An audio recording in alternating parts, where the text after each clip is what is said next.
Hello everyone, today we will be learning how to respond against the Caro-Kann defense. Now e4, c6, knight f3, d5, knight c3. It's just copying like the copy for the French.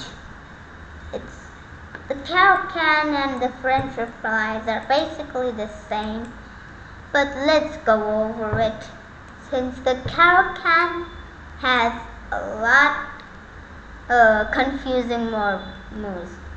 Here, the first option is d4 for black, knight e2, c5, c3, takes. This is just the best one.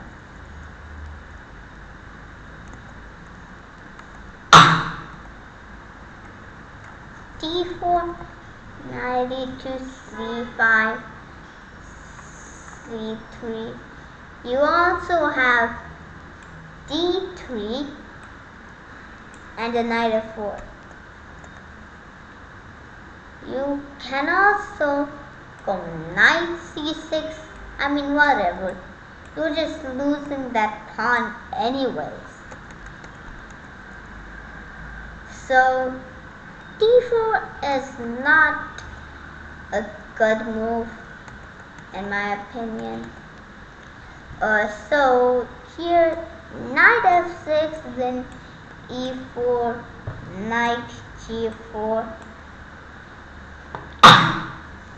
d4, and you just crush black. You have more space, you have more development. It's just better. Stockfish agrees too. 1.49, that's enough. If knight d7 here, then it's also kind of good. e6,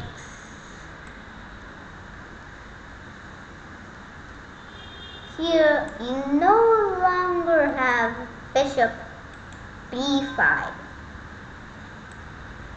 so you still just go here. Bishop b4 is a less rare move, but how did okay, whatever. Here then, bishop b7 is a more common move. You let the opponent castle, but you play h4 instead of just castles. Because if castles, then yes, you just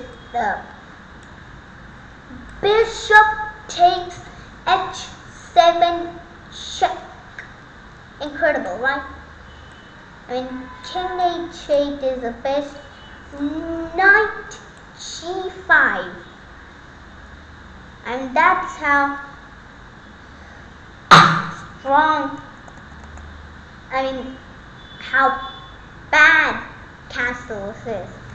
Because after takes, you can also go takes. You might think what's the problem now? Knight g5, there's just bishop takes g5. Well, nope. H takes g5 check. King g6.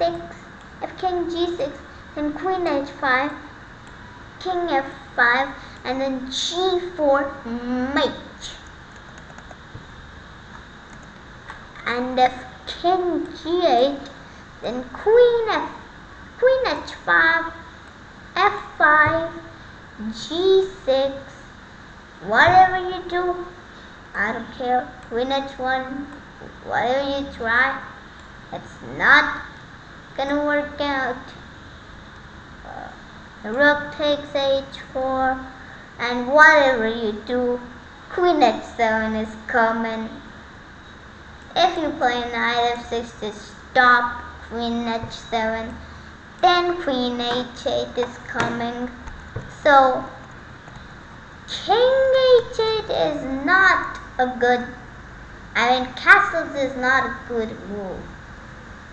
If the opponent takes, then you just take. Now the opponent will probably not take because he literally moved the bishop here and white to move it again. So he'll just play normally, knight c6, bishop f4. Now again, castles is not good. So this is the one for knight f6.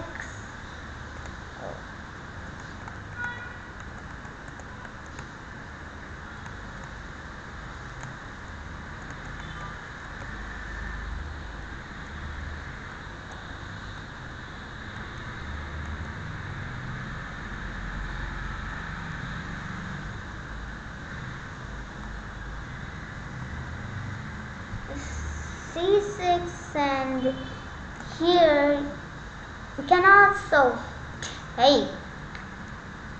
Now knight here, knight f6 is also a trap, I think. Yeah, there is.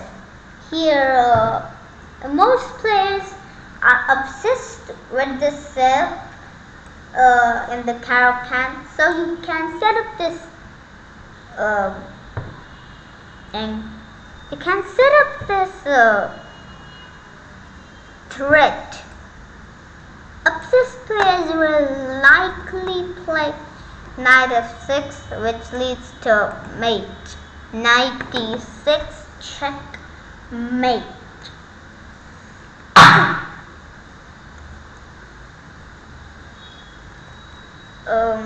So let's go back to knight f6. You take. Some say that it's better to take like this, but it just results in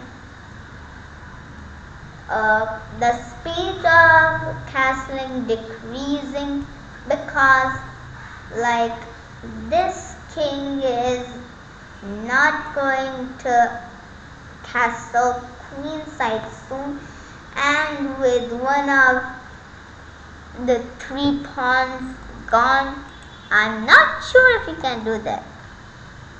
E takes f6, bishop c4, bishop c5, castles, d4, bishop e6, and this is the one with d takes e4. Now you can also go knight d7. In that case, knight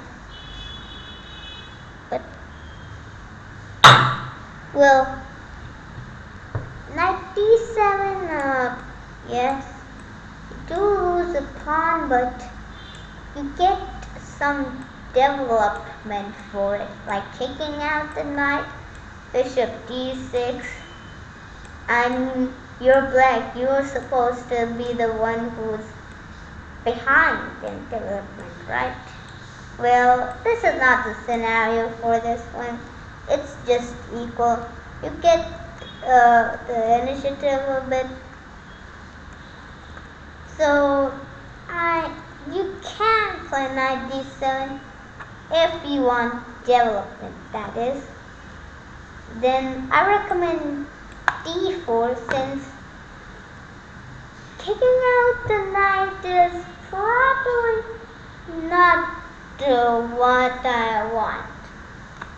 Here's a miss, but yes, you don't want to do it. Like development is, I think development is better than material. So yes, takes, knight f6. There are two variations here. One is queen e2, which prepares knight d6 checkmate, the tricky one. Some players usually play g7, not g5, g6. G6 is bad because checkmates this thing. I mean, it's literally standing in front of you. And another one is bishop to d3, knight takes, bishop takes. If your opponent attacks it, you drop back e6,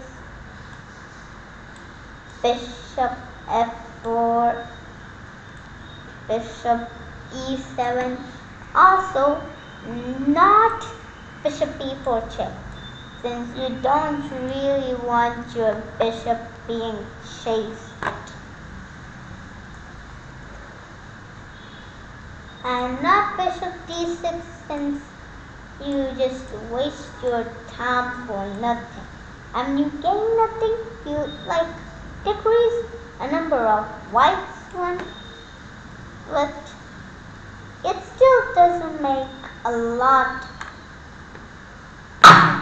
of sense. Bishop e7 is the first one.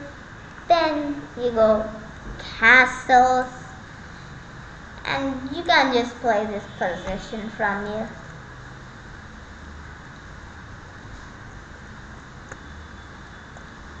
You cannot. I'm also giving you another opening in a few days. So, bye.